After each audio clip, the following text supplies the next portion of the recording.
Hello and welcome to April 2024's edition of What the Heck is Going On in the Denver Housing Market, where I'm going to break down and simplify exactly what is going on in the Denver housing market so you know exactly how to win as a potential buyer or seller. Then I will also be recapping where I think our market's going to be going in the next few months because our data here in Denver is very, very interesting this month. And I'm not just saying that, you'll see what I mean, but I still have some pretty strong indicators where I think our market's going to go as we go into summer. If you're new to my channel, you probably guessed it. My name is Torrey Drake. I'm a local Denver realtor. That means I would love to help you with any real estate needs if you got them.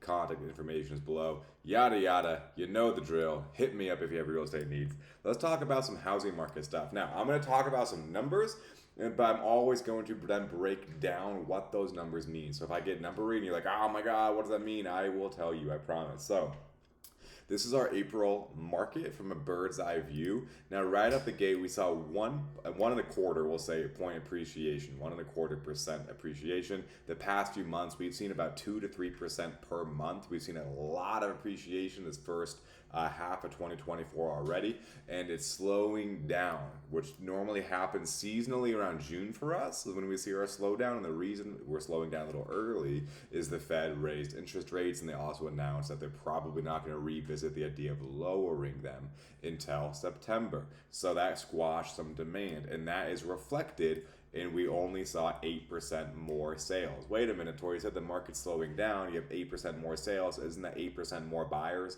Meaning the market's actually getting busier. Yes. However, each month we were ramping up about 15 to 20 to 30% more sales going up every single month. So going down to 8% growth in sales while we're still growing in demand, it's a slowdown in that demand.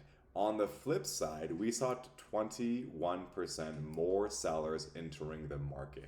April and May tends to be a really, really busy season. So what's interesting is that a lot of, wow, excuse me, is a lot of sellers were waiting until April or May to hit the market, right? That's our busy season. Fantastic. Boom. Right as we go into April, the Fed's like raises the interest rate, squashes, slows down that demand. So now we're seeing this onslaught of listings hitting the market, but we don't quite have as much demand to absorb all of it.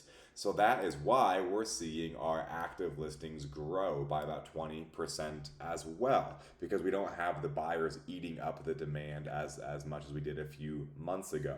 So more sellers are entering the market, but and more buyers are entering the market as well. So there is more competition on the buyer and seller side.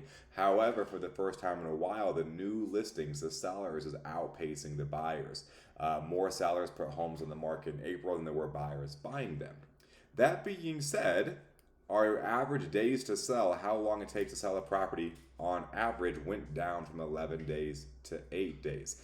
That shows that number going down, how long it takes a property to sell, along with 1.25% appreciation, which comes from buyers bidding up housing prices. What that is telling us through these numbers is that while there's more options for buyers to choose from, they have more options, they're getting really competitive on the best homes in their price bracket. So what we're seeing happening, I'm going to make up easy numbers here, is on Thursday, which is the most popular day for new listings to hit the market. Wow, it's really warm in here. I should turn the AC on.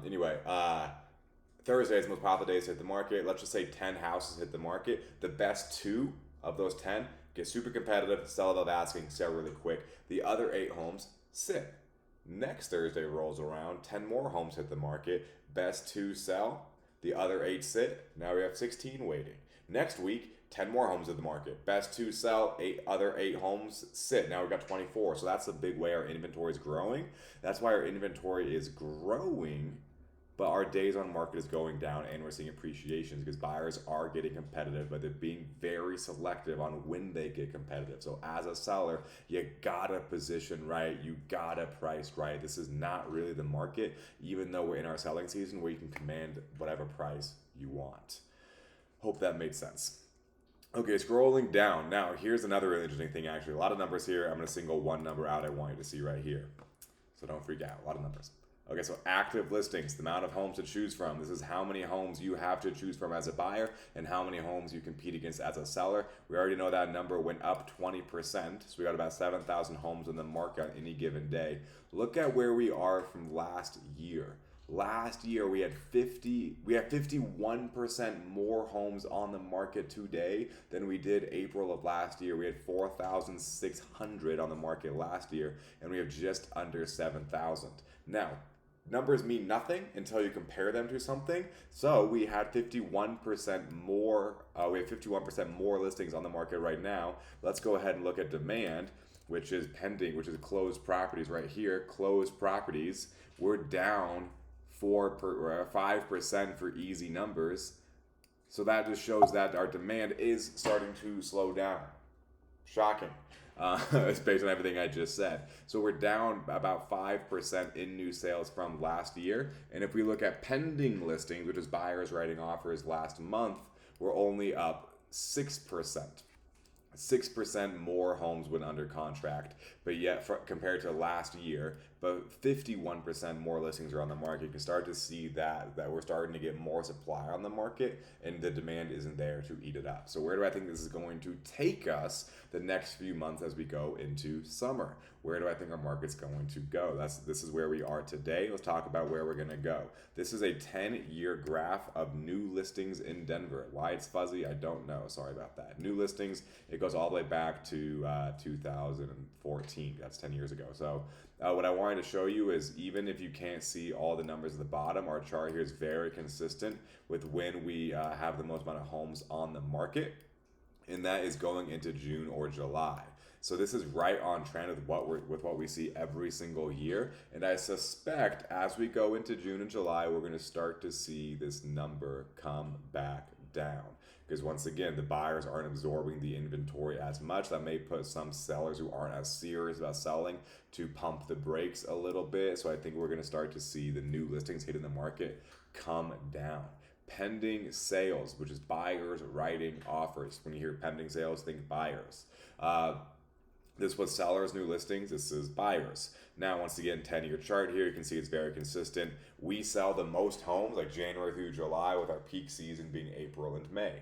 I believe, this is my opinion, that our peak season is going to end a little early. We typically see the buyers start to drop off in July. I think we're going to start to see them start to drop off actually in June, mid-June. I think is when we're going to start to see buyer demand start to slow down. Do I think our market's going to come grinding to a halt?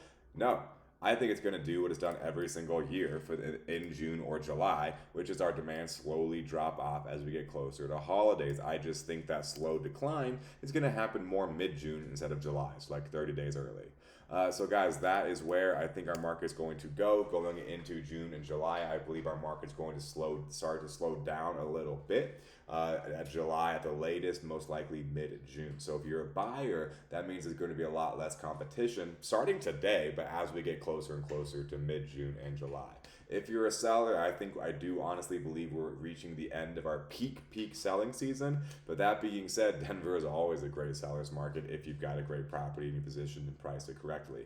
I've got strategies that are working really, really well for both my sellers, getting them great prices for their homes reasonably quickly, and for my buyers, getting them into the right home at the right price reasonably quickly as well, with terms that work for them. So I've got strategies that are working for both of my clients. If you'd like to talk about those strategies to see if we could have a great working relationship together, feel free to reach out. My contact information is below. But have a no pressure, no commitment conversation with you. See if it makes sense to work together. All good either way, guys. Thank you for watching. Hit like and subscribe. I'll see you guys on the next one.